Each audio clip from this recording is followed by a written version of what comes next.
তো বন্ধুরা, কলারের বেসিন ও কল ও basin West বোতল ট্রাপ কিভাবে ফিটিং করবেন, তো দেখতে থাকুন কাজটি কিভাবে করি আমি। তো কলটাতে নাটটা লাগিয়ে নিতে হবে। তো নাটটা আমি খুলে নিলাম, নিয়ে কলের এটাতে পিছনটাতে লাগিয়ে দিলাম। আর যে কালো ওয়াশারটা আছে, ওয়াশারটা সাথে রাখতে হবে যাতে টাইসের সাথে ভালোভাবে চেপে ধরে রাখে, টাইটটা ভালো নেবে। তো কলটা আমি টাইসের ওপর বসিয়ে নিলাম।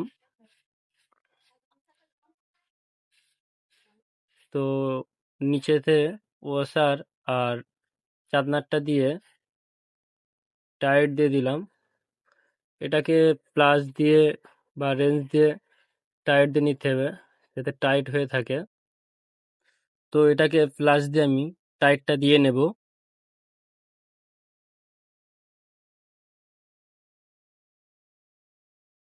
টাইটটা দিয়ে নিলাম প্লাস দিয়ে আমি। তো দেখছেন কলটা পুরো ফিটিং হয়ে গেছে। আর চলুন বেসিনটা কিভাবে করতে হবে ফিটিং দেখুন। যে বেসিনের ওয়েস্টটা দেখছেন, এই ওয়েস্টটা কিভাবে ফিটিং করতে হবে। তো বেসিন ওয়েস্টার এগুলো খুলে নিতে হবে। আর যে ওয়াশারটা আছে, এই ওয়াশারটাই বেসিনের সাথে চেপে লেগে যাবে। তো ওয়াশারটা হালকা পিছনের দিকে নিতে হবে যাতে ওয়েস্টটা বেসিনের ভিতরে ঢোকাতে সুবিধা হয়।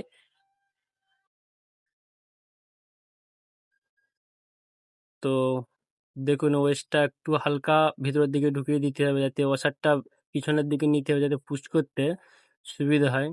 তো আমি ওয়াশারটা একটু পিছনের দিকে নিয়ে নিলাম, তারপর ওয়েস্টটা ইজিলি ঢুকে যাবে। তো ওয়েস্টটা ঢুকে গেলে তারপরে ওয়েস্টটাকে হালকা টেনে নেব। টেনে যখন টাইট হয়ে যাবে তখন পুরো ফিক্স হয়ে যাবে, লিকেজের কোনো সম্ভাবনা থাকবে না। তারপর ওয়াশারটা দিয়ে তারপর নাটটাকে লাগিয়ে দেব। মোটামুটি ভালো করেই টাইট দিয়ে দিতে হবে যাতে লিকস না হয়। তো এটাকে আমি টাইট দিয়ে নিলাম। তো দেখছেন বেসিনটা কোয়ালারের বেসিন। তো এটাকে আমি বসিয়ে নিলাম। আর এটা ওয়াল থেকে কতটা গ্যাপ আছে সেই হিসেবে দেখে নিতে হবে। সেম এসআইটিও রাখতে হবে 140। তো বোতল ট্র্যাপটা লাগাই কিভাবে দেখুন। এই যে ওয়েস্টটা আছে, ওয়েস্টটাকে পুরো ওয়াল সাটিয়ে কেটে নিতে হবে ব্লেড দিয়ে, যাতে এখানে একটা ওয়াল ফ্লাঞ্চ লাগবে, ওয়াল ফ্লাঞ্চটা চাপে। তো ওটাকে আমি কেটে নিলাম।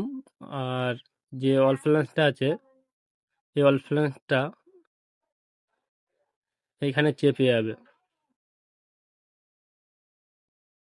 তো বোতল ট্র্যাপটা আমি চেকিং করে নেবো যাতে কতটা কাটতে লাগে কি না লাগে। সেই জন্য এটা তো হয়ে যাবে ওয়ালের সাথে, ঠিক আছে। উপরেরটা এটা কাটতে হবে। এটা মিডিল থেকে একটু নিচু পর্যন্ত রেখে কেটে নেব। এটাকে আমি কেটে নেব, মেশিন দিয়ে কেটে নিতে হবে। তো দাগ করে নিতে হবে। সেটা কাটা হয়ে গেছে। তো এই রিংগুলো নাটগুলো সরিয়ে দিতে হবে, দিয়ে ওর মধ্যে পুশ করে দিয়ে একটা নিচে টাইট দিয়ে দিতে হবে, আর একটা উপরে ওয়েস্টের সাথে টাইট হবে ওটা। তো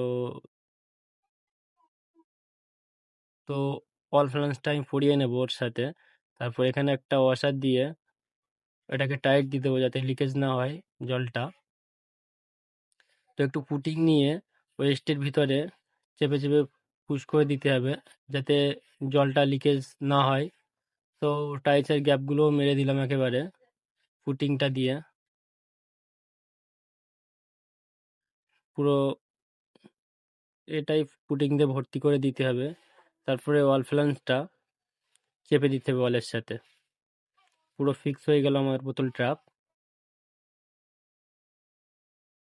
তো দেখছেন বেসিনটা পুরো ফিটিং হয়ে গেছে। আর দুটো অ্যাঙ্গুলার লাগালে কাজ কমপ্লিট হয়ে যাবে। তো দেখছেন আমার বেসিনের কাজ কমপ্লিট। আমি বেসিনটা কল থেকে 10 mm মতো গ্যাপ রেখেছি।